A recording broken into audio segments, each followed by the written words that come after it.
What's up, guys? Zero Skater here, and we have an exclusive interview. We're going to be taking a look at one of my favorite decks. We are talking all about the Genie.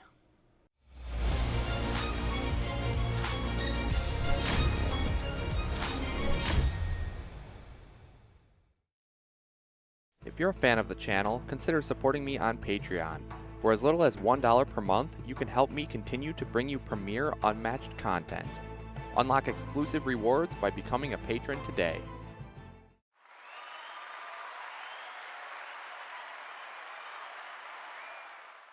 That's right, guys. Today I had the pleasure of sitting down with the original Genie deck creator, being Adil Geresu, and we had an awesome interview.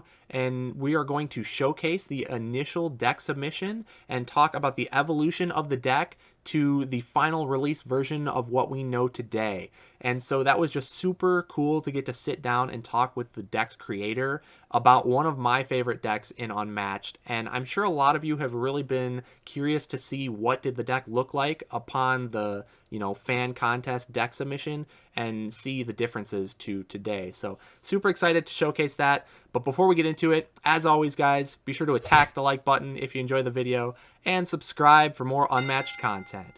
And with that said, let's get on over and talk all about the Genie. All right, everybody, so here we are with Adil Geresu. He is the original creator of the Genie deck, and as many of you may know, the Genie has grown to be one of my favorite fighters in Unmatched because he's just so explosive and the decision points in his deck are just so much fun. So I'm really excited to bring here the original creator, and we'll talk a bit about the Genie and the original submission and how the Genie evolved to become what it is today upon release. So Adil, thank you so much for joining me. How are you doing today? I'm doing great. Thanks for having me there. Yeah, my pleasure. Now, before we get into the deck and the changes and evolution that it went through, tell me just a little bit about your overall experience going through the deck design. As you were one of the contest winners, how did that feel, and what was it like working with Restoration Games? It was honestly a once in a lifetime experience because someone who's always been interested in game design, and someone who's always said, one day I'll maybe hopefully get around to designing something on my own. It's kind of like I got the best training wheels I could ask for, getting support from some of the best in the industry, and I also got a chance to start it kind of like small scale because it's just a deck instead of a whole system or anything extremely complicated. So yeah, it was just that combination just turned out perfect, and I managed to create a deck that now that it's done is being really well received. So that's been great. Yeah, it's got to just be such an amazing feeling to see this deck that so many people love and, to be the one who originally created the deck. And congratulations on that, by the way. That's just a big Thank you. accomplishment out of, I think they had so many deck submissions. Do you remember the original number? I know it was over 500. I think it was something like 530 something. Yeah. So yeah, there was quite quite a few decks. I was already excited when they told me, you're in the top 31. I was like, okay, that's good for me. I That's got pretty already, far. yeah, that's already great. I mean, so many people. And I mean, you made the top four in the end. So, um, when you made the deck and you knew that it was going to be released in a box of, fan design decks, um, did you have any expectation on how much restoration was going to alter the deck, versus what you originally submitted? I didn't have any expectations per se, but I did not expect them to involve us as much as they did in the process because I kind of expected it would be, we're taking over from here, and you've done a decent job starting the deck, but we're going to finish it. It's kind of how I had envisioned it was going to go. But they were very generous with their time and with their patience with us, and they really kind of helped guide us in the deck design process. Yeah, that's so cool that they let you be so involved. I'm sure you got to meet the team and work with them behind the scenes. It must have been a blast. So, tell me a little bit about the playtesting process. The process that gets a deck from the start to the finish. How many, I guess, different phases would you say there are? So From in my personal experience, there was kind of like four iconic, if you will, genies along the way, and those four were the original submission that I made, followed by the revised version that I made, which was kind of based off of the feedback that Restoration Games had given us, and then it was the primary playtest, which after I had submitted the revised submission, they had tweaked and modified to make the original deck that went into the playtest pool, and then that got a lot of different versions as well before the final version was produced. So that's kind of like where I split most of the designs from my perspective. I'm sure for Restoration Games, they're going to have another 10 or so versions between primary playtest and final version, especially with all the minor tweaks that happen along the way. Sure. Okay, so we have here, I mean, you've been kind enough to give a slideshow here. We have the original submission, then the revised submission, then the primary playtest, and then the final version. So just to make sure I have this correct, so the original submission was what you submitted for the contest, and then Restoration gave you some feedback and gave you a little bit of time to change your submission after it had been, locked in, so to speak, for the contest. You got a chance to revise it, then you brought it back to them, and they tweaked it a bit and released it for private playtesting, and then after all the playtesting iterations, then we come with the final version that's being released. Is that correct? Right, right. That's exactly Yeah. how I broke it down from my point of view. Okay, awesome. Well, again, thank you so much for giving me this and sharing with everybody. I'm super excited to get into it. I have not looked through this myself, so this is all, like live reaction stuff. So Oh, I'm okay, I'm super excited. So that's let's go great. ahead and get into, I guess, the character card here. So as you can see on the screen, everybody, we have the original submission. He was 16 health ranged, move 3, so it looks like that didn't change.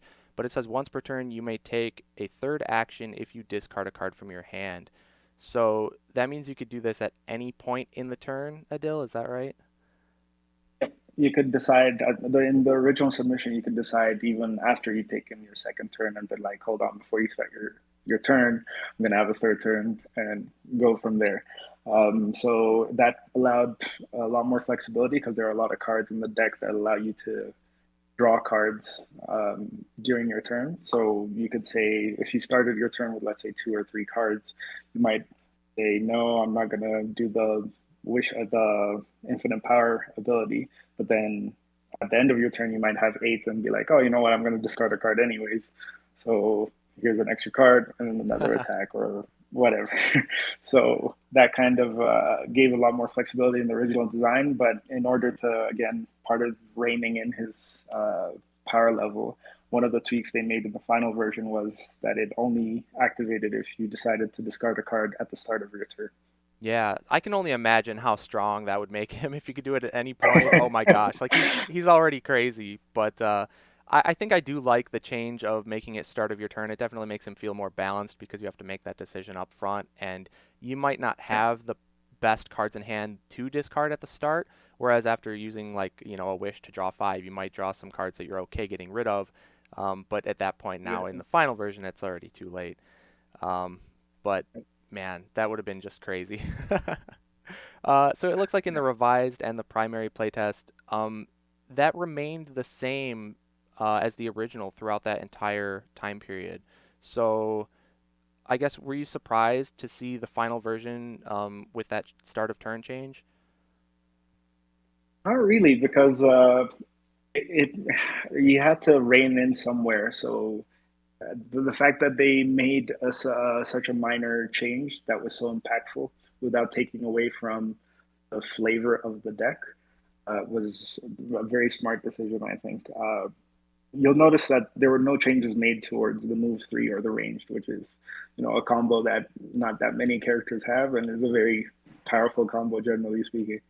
So that in itself was actually more surprising to me. I was worried maybe they'd choose to reduce the movement or they'd change. Well, they definitely wouldn't change the range, but the movement might have gone down or something along the way. Sure. Yeah, I think as a solo fighter, especially, the move 3 in range is kind of a necessity almost because solo fighters struggle a lot more than fighters with sidekicks. But Did you know up front that they were going to start naming the special abilities starting with this set? No, I did not know that. That was a pleasant surprise when the Okay, box was.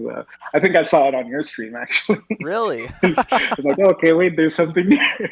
Wow, There's that's one or two things that I hadn't seen until the unboxing, basically. oh, very cool. That must have been a cool thing to watch then. Yeah. I guess that answers my next question. It was going to be, did you choose the name of Infinite Power? But I would assume not. If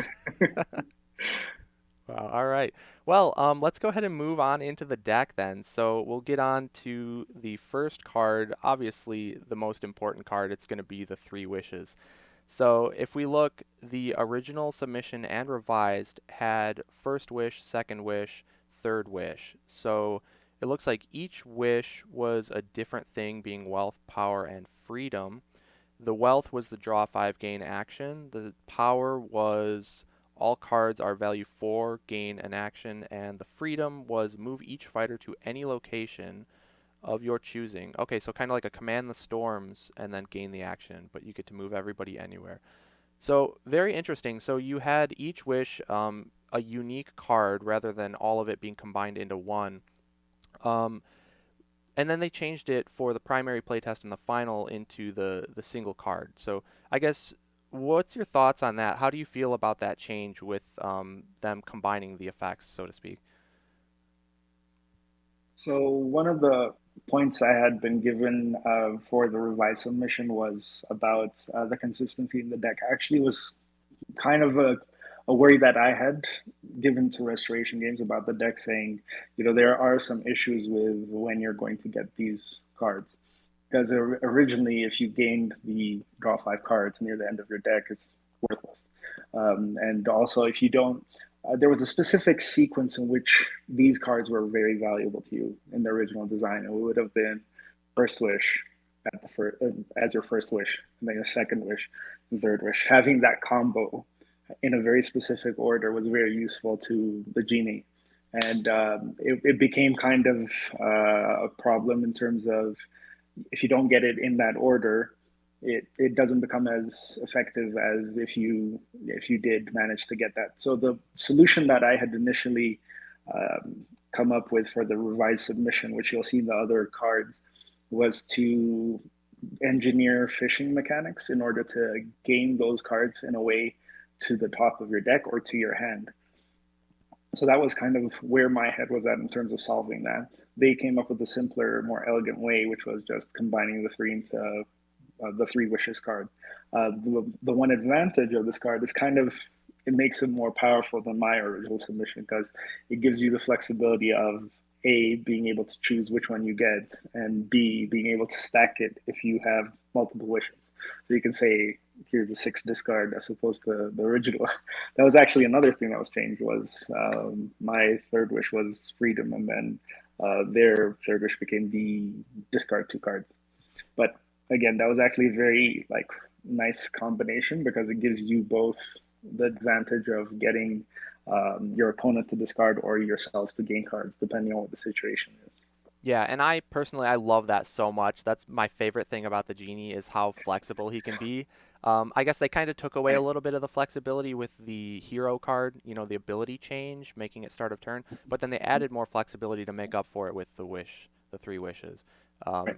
And that's just one of my favorite things about him. And I've found that every single effect on the three wishes card is very strong and can win you a game in the right situation. So finding when to play it and which effect to use is just a blast. I love it. The first time I saw the primary playtest card, I read through the effects and I was just like, you just made the genie more powerful. This is like Jafar the genie. Why? Yeah, right, How did Jafar. this happen when I've been told to slow him down? That's so funny. But I got some good feedback about that. They were saying how they really wanted the character to come across well to playtesters to identify what part of the character is fun.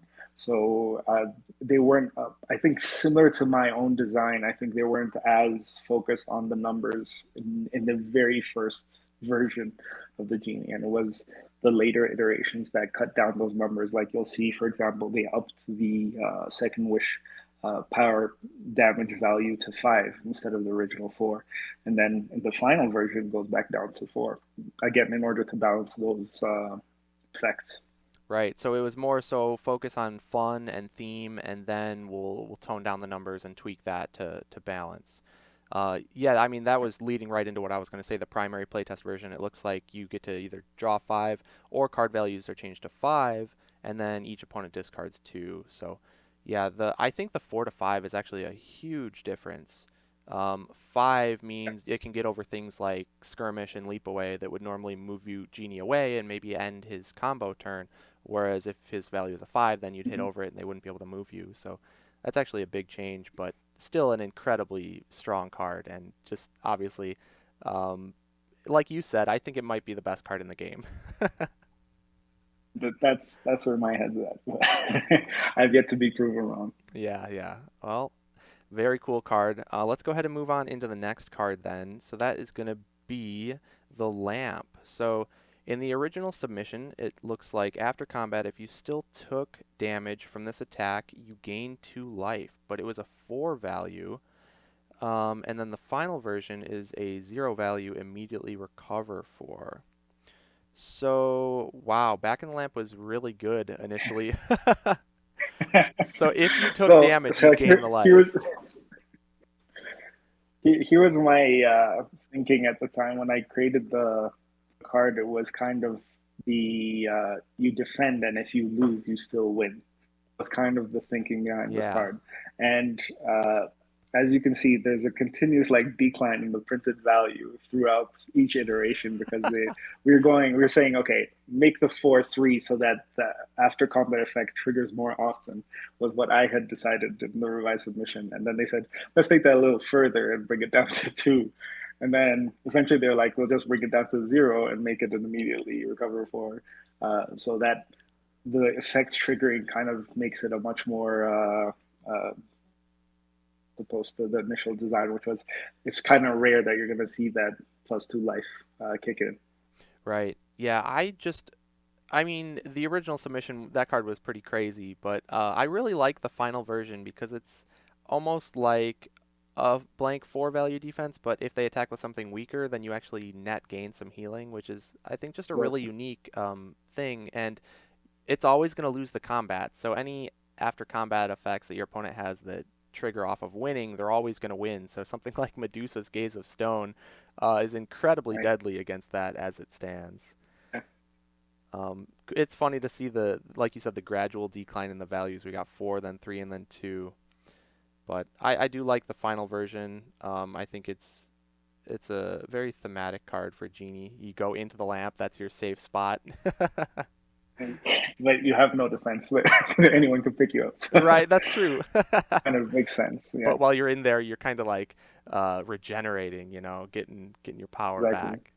All right. Well, let's go ahead Exactly. on into the next card. That's going to be This Is No Parlor Trick. So it looks like this one, off first glance, undergone a lot of changes. So started as a 4 value attack. Says after combat, if your attack did not damage the enemy fighter, do 1 damage.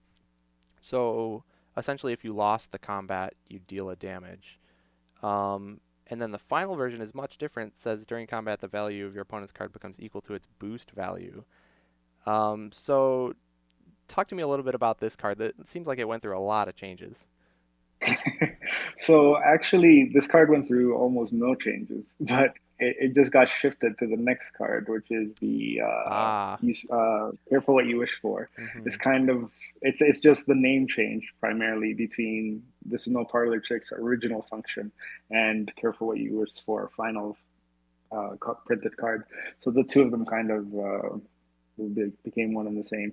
And then a new card was kind of born out of that vacuum. So the this is no parlor trick. One of the ways I think it was, yeah, this was one of the ways in which I had tried to solve the wish draw problem that I was facing in the original design. Hmm. So this after combat effects was basically allowing you to search for a wish and then put it on top of your deck so that you could be able to consistently get what you wanted throughout the course of the game as opposed to just drawing blind. So that was kind of where this no parlor trick went. And then during the primary playtest, they had kept that. Then it kind of became finicky because you have to like search through cards, find the one you're looking for. It creates a bit more downtime in gameplay. So I Sure. think that mechanic kind of got axed along the way. So the final version was almost a completely new card from what it originally was. Right, right. Very interesting. I really like the search through the deck mechanic. I understand how it can be kind of finicky and, like you said, slow the game down a little bit. But I would like to see kind of more of that, those types of effects in Unmatched. I think that'd be really cool. But were you surprised with that change to the final version? Like, who came up with that effect, I guess? Was that you, or did Restoration suggest that new effect? The final Yeah, the The final one. final effect was that was from entirely from Restoration Games. But again, it was because we're going back and forth between primary playtest and final version. There's a few different versions along the way, uh, even though most of them were not that different from each other. But yeah, at the first time that I had seen it, I was like, "Oh, that's an interesting twist. I can kind of see this being useful in matches against Bigfoot or Yeah. someone else with really high printed values." I'm like, now I've been still trying to land this on Bigfoot. I haven't been able to pull it off, but hopefully someone does. I But can, it really you'll be happy to hear that I have done this against Bigfoot into a log. So I, perfect, I brought the perfect. six down to a three and it felt real good. Yeah. Yeah. This is kind of like where their special, I think their expertise comes more to light with the system than someone that's an outsider. So it kind of shows, and between this one and we'll get to it later. I've made something out of less. Those two went through, I think, the most changes, and it really like helps make the rest of the deck very cohesive against more different types of fighters. So I think that was a nice twist to the deck that I really appreciated they took the time to do. Right. Okay, so you mentioned with this card, the original submission, it was the next card. So we're going to get into that in a second. And then the middle versions, revised and primary playtest, was more so based on the wishes being each unique wish, but then once they were combined, there was not really any need to search through the deck anymore because you didn't need that Right. specific order. You could just play the Right. wish whenever you wanted. Okay, well, that makes sense. So let's talk about the next one. You mentioned the careful what you wish for, and you kind of said how these two swapped. So, original submission, immediately move the genie next to an enemy figure. And then we have the final version, which is basically that starting version of the other card, where after combat, if you lost, deal one damage to an adjacent opposing fighter. So, um, You'll, you'll notice that the original one is actually You Summon Me, which is a completely different card that got axed in the very first step. were you disappointed to see one of your original cards go? I was the one who asked it Okay. actually. So, because if you can see the revised submission, it was already gone at that point. Because I thought it was the weakest part of the deck. When hmm I got a chance to sit down and revisit it, I was like, there's no real function for the genie wanting to be next to an opponent because he's ranged. If he's already attacking, it doesn't offer value to the genie player. It offers value to his opponent, which is why a lot of the printed after combat effects or during combat effects say something about being adjacent to. So it kind of forces the genie to be closer than you would generally like to be to get those effects to trigger. But this one not having a benefit at all kind of just defeats the purpose of playing it. Right. Yeah, and then we see the revised submission. It says after combat, if you lost the combat, deal one to the opposing fighter. There's no adjacency requirement. So, like you mentioned, I think that was probably a balance change of, let's make the genie have to get in close into melee range so the opponent has a chance to fight back if he's going to want to pull off that extra auto damage and whatnot on his card effects. So Exactly. I think that's a nice change, honestly, for balance. He would probably be a bit too strong otherwise. But all right, let's go ahead into the next card. So this You Summoned Me card actually reminds me a lot of this, but now we see I Am Freed. So originally it was a 4 value. You may move to any location on the board, do 1 damage to each adjacent fighter. Okay, so that effect really didn't change, it looks like. Just the value went from a 4 down to a 3. Is that right? Yeah, that was my attempt at balancing at the time. So I had docked it a point when I revised my submission, and it kind of that hit the right level of balance, so it wasn't altered along the way. So this card underwent, I think, one of the fewest amount of changes. Yeah, and seeing as you already had this, I can definitely see how that previous card, was the weakest one in the deck. There wasn't really a need for Yeah. that when you have something much more powerful like this one. Um, And I was already very happy with this after combat effect because one of the things I tried to build into the genie was the chase mechanic because he's already chasing sometimes when an opponent is trying to withdraw. If they see you're about to do your action turn, or even more, potentially we'll see some of the other cards. It kind of became important to build in a chase mechanic. So that's kind of one of the reasons we never changed the ranged and move three on his character card. And this is also a useful card when you're trying to make sure that you could always be in range or uh, hit someone that's a sidekick or something that's got low value.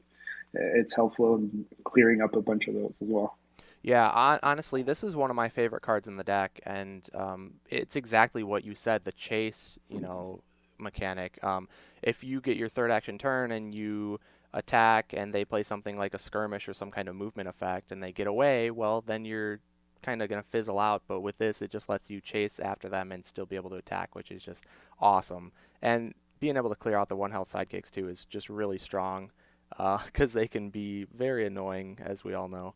So I love this card. Definitely one of my favorites in the deck. All right, let's take a look at the next one. That's going to be Imprisoned Wrath. So it looks like after combat, discard down to 3. If you do so, do 1 additional damage to the enemy fighter. So would this card still work if you only had 3 cards? I'm assuming no, because then you didn't discard any? No, it still worked if you were below three or below at the time. Okay. The reason I had designed this card in the original submission was in order to create a challenge for the player in terms of having two different things that you're trying to accomplish. You want to get more cards because getting more cards allows you a chance to dish out all these actions and trigger all these additional effects which normally require you to discard cards to do.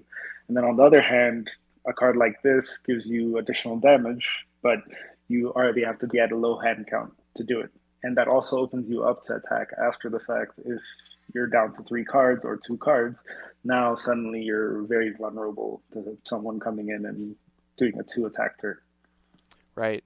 So, looking at the revised submission, you can discard 1 card to deal 1 damage to the opposing fighter. So, that was in some cases a nerf, in some cases a buff, because if you were already down to 3, the previous effect would have been better. But in this case, you always have to discard, but then if you were at, say, 7 cards or a high hand count, you only have to get rid of 1 instead of discarding down to 3. So I like that a lot. It's a lot less brutal than the final version of discarding 2 to deal 2 to an adjacent. So I feel like this card got one of the biggest nerfs throughout the process because in order to maintain that fun factor in very crucial cards, this one had to take the most hits along the way. That's not to say that the end card is not that great. It still has a lot of function. If your opponent is near the, close to dead and you can't get them there, then this kind of card can allow you to in the last two damage or something in order to get a win when they don't expect it because they're expecting, oh, he's got three, most of his values are 3 or 4, and then suddenly you're getting hit with a 3 plus 2 additional. Now suddenly you're at 5 damage, so it allows that kind of mind game to occur. So my revised submission was in order to nerf the original power because you can just stay at 3 and get that additional hit in. Whereas now it's like, oh, you have to give up something more in order to get the damage. But then they upped the ante during the primary playtest and said, let's make it two. Now you have to pay two for two. You can't do it for one. Yeah, definitely for one card would be too good. For two, I mean it's costly, but I've definitely used it to win games. And just like you said, it they don't expect to be taking 5 damage in one attack. They expect four most, but this can surprise Right. people with the damage output. So definitely still has its uses. And I think, like you said too, in order to make other cards better, some cards have to be worse, or else you're just making the deck overpowered. So there's got to be a give and take, Exactly. and I can see how they did that with this, but I think it's a good change overall.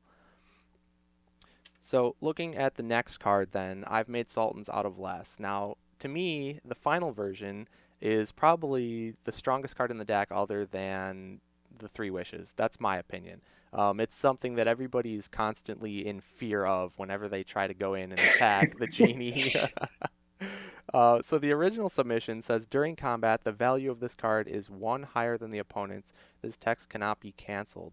So it would always win the combat because it can't be canceled and it's always going to be one up. So it'll always deal a damage on attack and it'll always win and prevent all damage on defense. What was your thought process with this card when you already had something maybe like the lamp that was really good defensively? So originally, as with the final deck, the genie doesn't have a lot of defense. When the numbers add up, he's a little squishy. So this was kind of the guaranteed get out of jail free card when whatever happens, Bigfoot, anyone throws anything at you, you're like, I have a safety net that will be able to, avoid a 10-7 attack turn, whatever. So that was the thinking behind this card in the original design.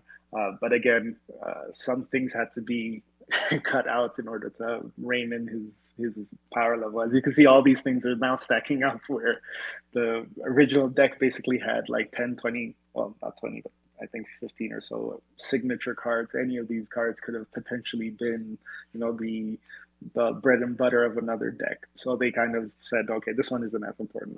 Let's cut this out.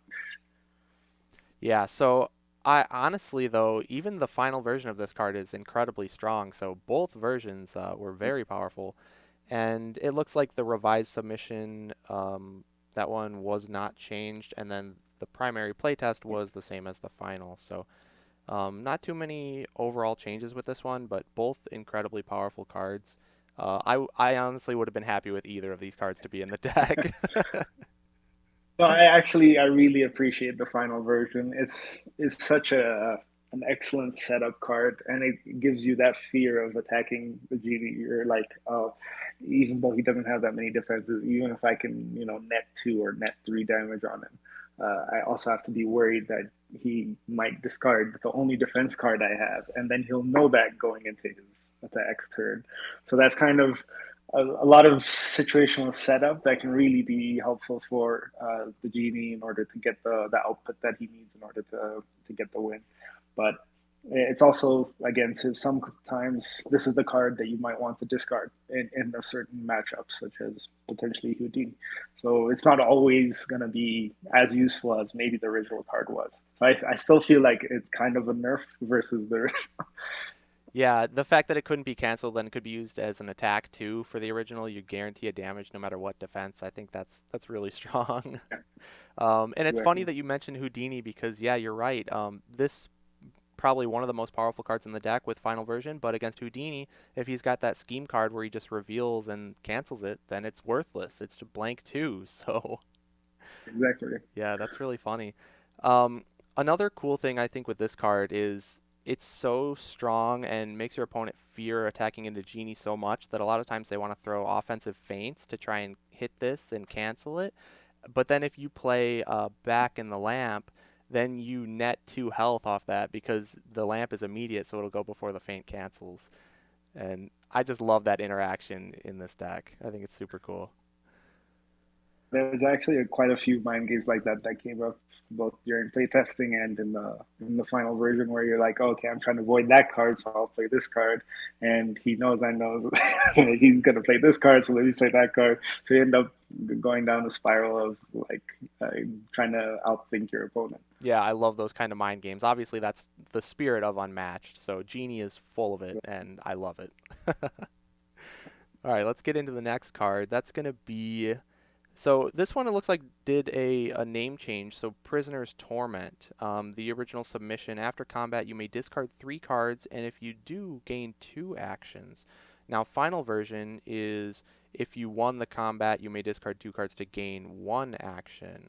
So instead of discard 3, gain 2, it's discard 2, gain 1, but you also have to win the combat. Talk to me a little bit about this card. Yeah, so this was one of my darlings that got cut, the Oh, final version. But no, it had to happen. This is the card that allowed you to have a 7 attack turn, oh my because there are gosh. 2 copies of this in the deck. There are 2 copies of the deck. If you had the Three Wishes card and a few of the other card draws, you could potentially have the discard 3 cards 2 times. That would allow you to get the extra 4 actions, and then you've got 3 on top of that. So this would have allowed for that, Kamehameha turn, but Yeah. it didn't work out that way. Oh my gosh, I can only imagine. That'd be so much fun, but if you're the genie, not so fun if you're the opponent. Yeah, I feel like Houdini got the short end of the stick for this card during playtesting, um, but eventually got cut down. So I tried not to mess with it because I really enjoyed the mechanic of the additional action gain on this card. But I had also tried to fit in the fishing for wishes again on this card as well. So in the revised submission, there was another mechanic where you could draw a wish card and instead of getting an additional action. So that was kind of another way that you could get access to the wishes along the way. But it didn't, I think, again, trying to minimize downtime, that didn't stick for the playtest version. But they did go back to the original with that card. And then during playtest, again, the power level of the card kind of like sent off sirens, so they had Yeah. to tone it down for the final edition. Yeah, I can see that. Really interesting the revised submission. I like cards with choices, so I think that would have been really cool to see.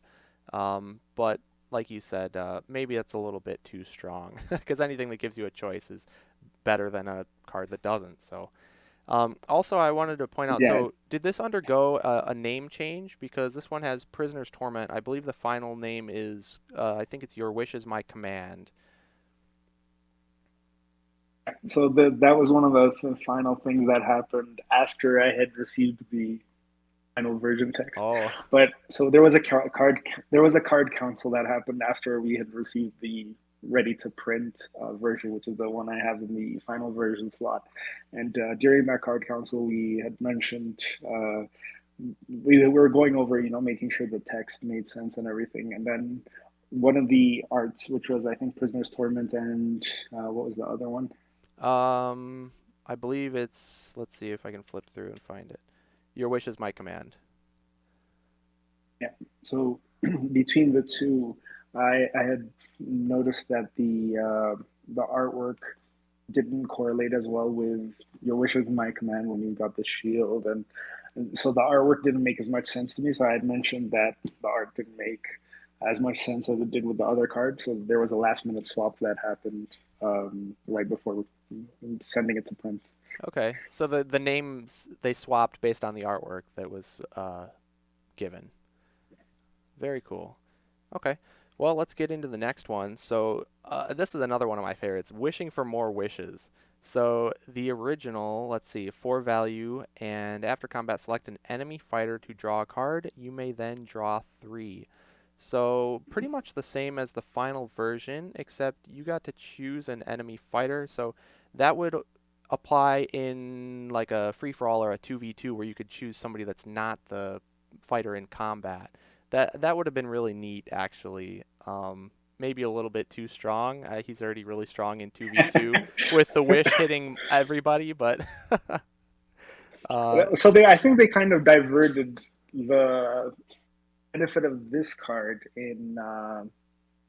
free for all to the three wishes card because that's the one Oh, that is okay. now more deadly in a multi fighter setting. Yep. Whereas this one was more useful at the time because it could allow you to target someone as your next opponent, basically, in a free for all setting. But yeah, that was kind of the generally the effect didn't change that much in a two-player setting. The one change I had made in the revised submission was I had given the opponent the right to decide if it was Oh, going to trigger or not. So that kind of allowed the opponent to say, okay, I could use an extra card. But then at the same time, I think during playtesting, everyone realized I don't want to give the Genie three more cards.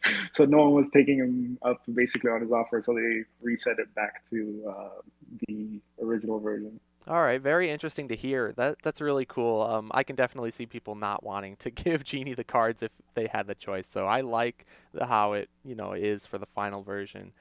Um, was there some type of inspiration behind the effect here and the card title, wishing for more wishes?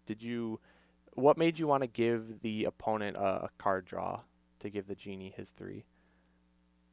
Kind of, well, generally the thought process behind it was that you're trying to ask for something you're not supposed to have. You're not supposed to have more than three wishes. Yeah. So if you want to do something else, it's going to come with a cost, and that cost was give your opponent a card.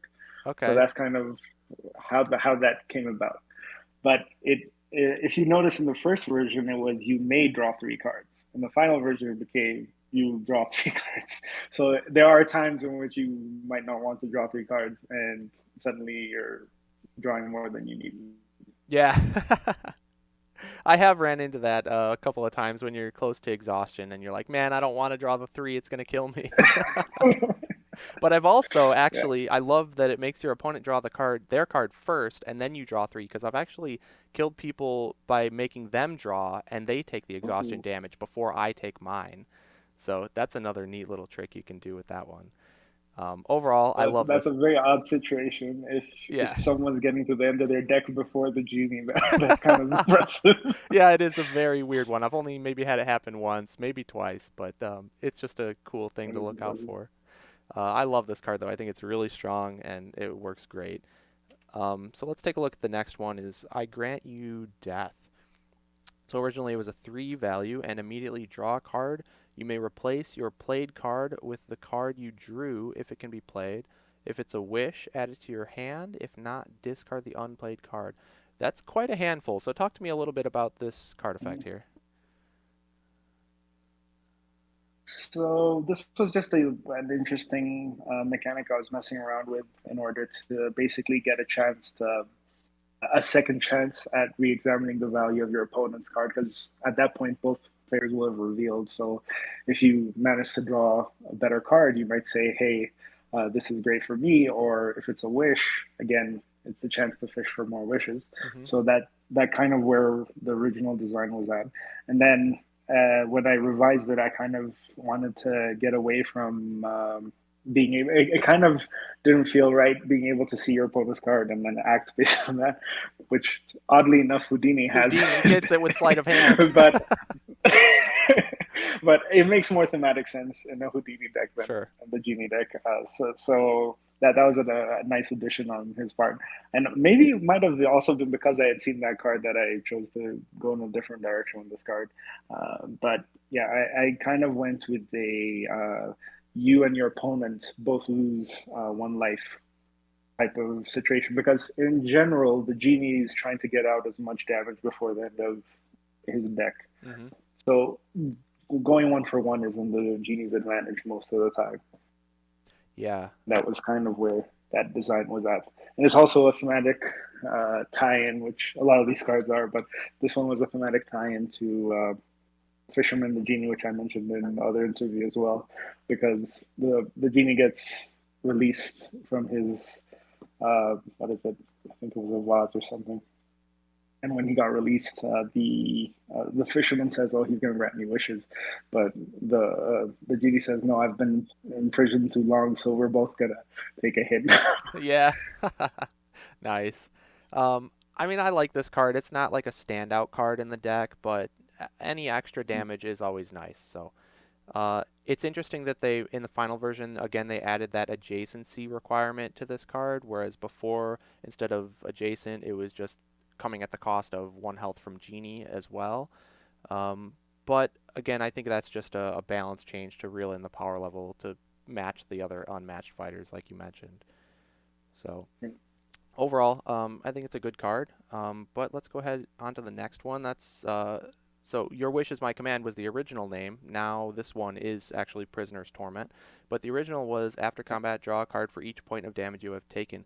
So that looks like uh, Dr. Jekyll's card, Scientific Method. And I heard from the other interview that you said Jekyll was your favorite character, or maybe still is. So did you take some inspiration from that deck with this one? I kind of did because I had designed them almost in the rest of the deck entirely at the point uh, right before I had designed this card, and it kind of fits so well into his action game and his card draw and life being basically a resource for him. So it kind of fits so well. I was like, oh, we'll just put scientific method into the rest of this deck, but then. I think because of naming primarily, I'd guess, but also probably to balance, they knocked the two down to a one. Yeah, I personally love the 2 down to a 1. I think it makes it a lot better than Scientific Method because a lot of times maybe your average attack value is a 4, I would say, and so Scientific Method you maybe draw 2 cards, and 2 cards versus 3 cards is a big difference. So I think Genie would gladly take the extra damage in order to draw extra cards. So I like that change a lot. You're right. I have actually played this before into an ox form from Wukong, and so a Ooh. 7 into 1, I drew 6 cards, and I proceeded to kill Wukong on my following turn. So it was Well, you survived what a 7 to 6 or 7 attack turn, so yeah. that's impressive too. Because I don't know how much what your stats were prior to that attack. Yeah, I don't remember, but I just remember how fun it was to draw 6 cards and then go blast him on my turn. So yeah, I'm a big fan of this card. I think the Genie just he wants all that card draw you can get, but it does come at a cost because of all the damage you're taking. So very cool one. And it looks like we only have one more. So perhaps the most important card in the deck, or the biggest change is we have Feint here. So standard Feint, we all know it and love it. So um, the artwork on this one, man, is just so cool. It's beautiful, and I also really like Fane was kind of a staple in the deck. As soon as I had made the Three Wishes card, I was kind of like, I really want situation in which feint becomes a deadly attack. And I was like, oh, okay, this is the perfect way to do it was the change your card values to four. Because now you've got an aggressive feint and you can stop someone from trying to escape or trying to do something back to you during their defense. So I actually caught Sam off guard during playtesting at one point. He was like, what do you mean a four value feint? Because I think at that point he hadn't seen my deck yet. Oh, that's hilarious. All right, well, that's going to be it for the deck. A couple more questions. You just mentioned you and Sam playtesting. Sam was the creator of the Houdini deck. How much playtesting did you two specifically do with each other with these decks? Quite a few sessions because we were working on tabletop simulator, and I was in a different time zone, so it's kind of we're trying to like coordinate, when to go on, and we would go back to each other with our own play testing as well from our own game groups. So it's kind of we touched base more in between before we had to make a final submission to Restoration Games as well. Nice. I imagine there's just so many, hundreds probably, of playtest games that go into, taking a deck like this from the original submission to the final version that we see today. Uh, Yeah. that's a lot of work by a lot of people, and so thank you all, everybody who was involved in this. Adil, big thanks to you for creating this deck because it's one of my favorites, and it's just so cool to see this come to life. I'm looking forward to seeing you compete with it. That's going to be so if someone it's going to be very easy for me to cheer for someone now. It's like, oh, someone's got the genie. That's that's who I'm rooting for. Awesome. Yeah. Well, hopefully I can make you proud and put up some good results. I still got a lot more testing I want to do with him, but I've been loving it, been having a blast. So before we end it, is there any other comments you want to make about any of the cards in general, or anything we talked about, or anything you want to add? I think we covered everything in terms of how the deck has grown and the decision making that occurred prior to. Uh, is there anything you would like to ask about the whole process that I didn't cover? I think we were pretty thorough on it, but I guess my biggest question would be, how did you come up with the wishes? Like that's obviously the core of the deck, right? And they're very thematic and they're very powerful as well. How did was that the first thing you came up with when you thought of the genie, or did that come later in development or theory crafting, I should the say? first the first card I put down was First Fish Wealth, and I added on from there. So it kind of, to me, it was, I kind of went through the tropes of what people go through when they are thinking of wish granting. And normally, the first thing a lot of people would wish for is, I'd like to be the richest person, or I'd like to be super rich, or whatever. Yeah. I'd want $1 million, whatever. So those kind of wishes in this game translate to a lot of card draw. So it's like five draw is so far unheard of Oh yeah. in the game. I think I think Sinbad had what, three? Yeah. I think that's the second Yep. closest. So that was kind of where my head was at. I was like, okay, wealth, and I translated that to cards. And then with the second wish, I said, okay, second wish is obviously going to be power, and power in the game translates to damage output. So how would I make a card that does damage and isn't just a single attack? So I wanted it to be a scheme card that helped you set up for the rest of an attack based turn. That was kind of where the second wish came about. And then third wish was kind of the hardest one to pin down for me in terms of the design process. I was like, what would the third wish be? But in some ways, it's freedom from the wealth and the power as part of the tropes again. But so the freedom to me was, in terms of the game, was being able to move anyone, anywhere, go anywhere, and do anything. So those combined became my original three wishes. Yeah, I love them. They're so thematic and so good. But again, I do like how they combined them all into one. It just the probably the best card in the game and so much fun to play. Um, And I didn't want them to be canceled by an attack or a defense card, so I wanted to bring it outside, which is why they're all scheme cards instead. yeah, that's a great point too, because any combat card, unless it has specific text that says it can't be, it can be canceled by a feint. So being a scheme is just unstoppable. So very cool there. That's a great point. Also, I wanted to ask, obviously the deck has been toned down a lot throughout all the versions of playtesting and whatnot to the final version. Do you think the final version is as powerful as you want him to be as a genie? I mean, people are still saying he's powerful, right? So that's the main thing is I want the deck to be considered a balanced deck. That's the most important part. If everyone's saying, oh, he's overpowered, and it's unfair to have the deck, or let it be banned from competitive play, Yeah. then that kind of means you did a bad job. So the fact that the toning down occurred is important, and it's good that it happened in order to bring it within reasonable range from the other characters. Yeah, and I agree because nobody likes a deck that's overpowered. But I think Genie is in the perfect spot personally where he can definitely feel overpowered in certain matchups or certain situations because, I mean, the effects that he has are pretty ridiculous with the wishes. Like draw five, like you said, is unheard of, and the amount of discard capability he has and the third action and just being able to attack a bunch of times is can be very powerful. So at times he can feel overpowered, but in the grand scheme of things, I think he's a very balanced deck. I think there's a lot of ways to play around him if you're a smart opponent and a careful opponent. But he's always got that fear factor that he instills into the opponent where at any point, he could have two cards in hand and it could be two wishes and you could draw 10 and then just like go off and do crazy nonsense. So I love the explosivity that Genie has, and he can. he can feel very overpowered without actually being overpowered, which I just think is great.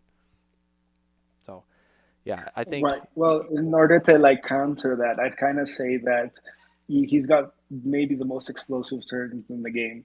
But if you're able to deny it, which is not impossible to do, if you're able to outmaneuver or stop a chain of attacks from developing, and you deny that turn where he's drawn into his 15 cards, then that kind of leaves the genie up in smoke because he'll most likely burn out his deck. He most likely won't be able to defend from all the attacks after that point. So it's a very uh, it's kind of like a glass cannon. yeah. So if you can outride the wave, basically you can definitely take on a genie. I'd say I wouldn't say he's overpowered, and I wouldn't say he's underpowered either. I'd say he's at the right balance level. Yeah, I think everybody involved did a great job. He's very balanced and such a fun character, so I'm super happy to have him in the game, and I can't wait for everybody to get their hands on him because he's a blast. So I hope you're all looking forward to it. But I think that's it. I can't think of any other specific questions. Obviously, if I think of more, I'll be sure to message you, private message. But for No uh, worries. for the video, I think we gave everybody a good look behind the curtains and into the evolution of the deck. And I'm again just thankful to you that we were able to do this and show everybody this awesome deck. Because man, is it a good one! So well done, well done. It's been a fun process, honestly. Even every single version that happened along the way was a lot of fun to play test, a lot of fun to design, and even like I said, it was a once in a lifetime opportunity to get that kind of feedback, and even ignoring the rest of the Restoration Games team, which is again amazing on its own, but even being able to access their playtest community is a huge win for a deck because that's the difference between my original version and the final version in terms of balance is night and day. And that's all because of the number of playtests I've managed to go through. If it was just me working with my small circle, it would have probably been something closer to the revised edition, which is still probably imbalanced, probably still have a 65% win rate or whatever. Yeah, like it's a lot of people that goes into this and a lot of work, so that's much appreciated by everybody.